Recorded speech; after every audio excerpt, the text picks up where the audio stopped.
Laporan praktikum agroklimatologi dengan judul Pembuatan Alat Sederhana Ombrometer oleh Amelia Nafelita Lestari, NIM 2502003, dosen pengampu Salmiati MPD PhD, Program Studi Agroteknologi, Institut Teknologi Perkebunan Pahlawan Indonesia.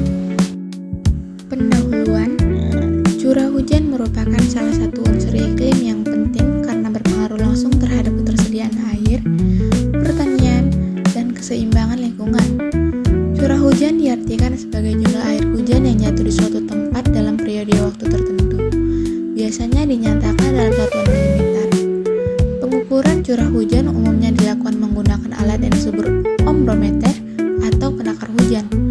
Ombrometer bekerja dengan cara menampung air hujan yang jatuh ke dalam corong, kemudian air tersebut dikumpulkan dalam tabung ukur untuk diketahui volumenya. Tinggi air yang tertampung menunjukkan besarnya curah hujan. Berdasarkan hasil pengamatan lapangan, jumlah curah hujan yang terukur dapat berbeda-beda tergantung kondisi lingkungan saat pengukuran, intensitas hujan, lama waktu hujan, serta kondisi angin sangat mempengaruhi banyaknya air yang masuk ke dalam alat. Angin kencang misalnya, dapat menyebabkan air hujan tidak seluruhnya masuk ke dalam penakar, sehingga hasil pengukuran menjadi lebih kecil dari kondisi sebenarnya. Selain itu, penempatan alat juga sangat menentukan keakuratan data. Ombrometer yang diletakkan di tempat terbuka akan memberikan hasil yang lebih representatif dibandingkan yang terhalang, karena tidak ada hambatan jatuhnya air hujan. Oleh karena itu, standar pengukuran curah hujan mengharuskan alat ditempatkan pada area terbuka dengan permukaan datar dan jauh dari penghalang. Tujuan pada praktikum ini adalah membuat alat ukur curah hujan sederhana atau ombrometer serta memahami prinsip kerjanya melalui pengamatan langsung. Adapun alat dan bahan yang digunakan yaitu ombrometer, luxmeter, anemometer, baut, tali rafia, botol mineral 600 ml, corong, gabus, gergaji, cangkul atau parang, lakban bening, handphone, pipa, dan tongkat. Langkah awal yang kita lakukan adalah mempersiapkan alat dan bahan. Kemudian kita memotong gabus menjadi bagian-bagian yang kecil dan disesuaikan dengan besarnya pipa nanti.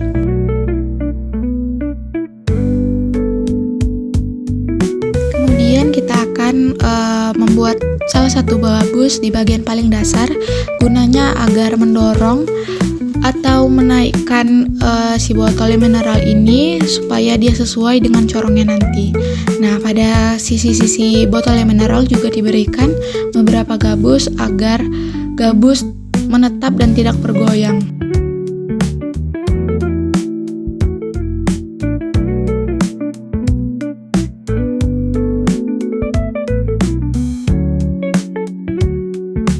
Setelah itu kita akan menutup bagian pipa itu menggunakan corong dan harus sesuai dengan mulut botol. Nah, ini kita akan menglem antara corong dan pipa menggunakan lakban bening yang berfungsi untuk merekatkan kedua benda tersebut.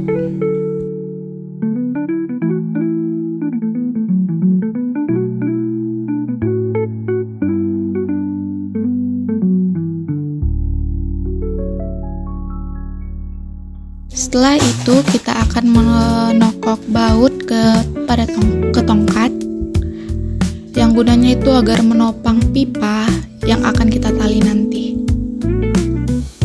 Nah, ini dia setelah selesai, kita akan mengikat pipa kepada tongkat yang sudah ada baut di bawahnya yang gunanya itu tadi untuk menopang si pipa tersebut.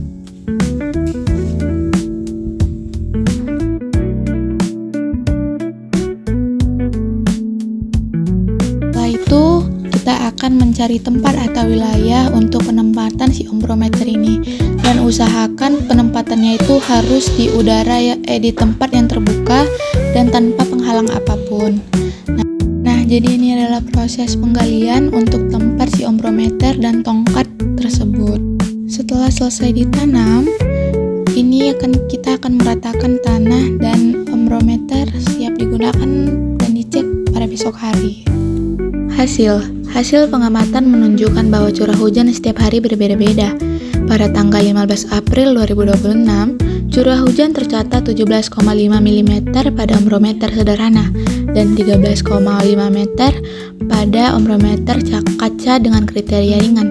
Pada tanggal 16 April 2026, curah hujan sebesar 1,9 mm pada ombrometer sederhana dan 0,0 mm pada ombrometer kaca dengan kriteria sangat ringan. Pada tanggal 17 April 2026, curah hujan menjadi yang paling tinggi, yaitu 52,7 mm pada ombrometer sederhana dengan kriteria lebat, sedangkan pada ombrometer kaca sebesar 42 mm dengan kriteria sedang. Pada tanggal 18 April 2026, kedua alat menunjukkan nilai 0,0 mm dengan kriteria sangat ringan, yang berarti tidak terjadi hujan. Pada tanggal 19 April 2026, curah hujan sebesar 15,6 mm pada ombrometer sederhana dan 12 mm pada ombrometer kaca dengan kriteria ringan. Pada tanggal 20 April 2026, curah hujan sebesar 1,3 mm dan 1,0 mm dengan kriteria sangat ringan. Pada tanggal 21 April 2026, curah hujan sebesar 31,4 mm pada ombrometer sederhana dan 25 mm pada ombrometer kaca dengan kriteria sedang. Pembahasan. Berdasarkan tabel tersebut, pengamatan curah hujan dilakukan menggunakan ombrometer sederhana dan ombrometer kaca. Hasil pengamatan menunjukkan bahwa curah hujan setiap hari berubah-ubah. Nilai curah hujan yang diukur dengan ombrometer sederhana umumnya lebih besar dibandingkan ombrometer kaca. Perbedaan hasil ini dapat terjadi karena bentuk alat, ketelitian skala, posisi pemasangan alat, serta cara pembacaan data. Menurut Hidayat 2019, pengukuran curah hujan sangat dipengaruhi oleh kondisi alat dan lingkungan di sekitar alat pengamatan. Curah hujan tertinggi terjadi pada tanggal 17 April 2026 yaitu 52,7 mm dengan kriteria lebat pada ombrometer sederhana, sedangkan pada ombrometer kaca sebesar 42 mm dengan kriteria sedang. Curah hujan terendah terjadi saat hasil pengukuran menunjukkan 0,0 mm dengan kriteria sangat ringan, yang berarti tidak ada hujan. Menurut Lakitan 2002, curah hujan harian pada suatu wilayah memang cenderung berubah-ubah karena dipengaruhi suhu udara, kelembapan, angin, dan pembentukan awan. Kesimpulan, berdasarkan hasil pengamatan, curah hujan selama masa pengamatan menunjukkan kondisi yang berubah-ubah setiap hari. Curah hujan tertinggi tercatat sebesar 52,7 mm dengan kriteria lebat, sedangkan curah hujan terendah sebesar 0,0 mm yang berarti tidak terjadi hujan. Hasil pengukuran dari ombrometer sederhana cenderung lebih besar dibandingkan ombrometer kaca. Perbedaan hasil tersebut menunjukkan bahwa ketelitian alat, kondisi lingkungan, angin, serta penempatan alat sangat mempengaruhi data yang diperoleh. Oleh karena itu, penggunaan alat yang baik dan penempatan sesuai standar sangat diperlukan agar hasil pengukuran curah hujan lebih akurat.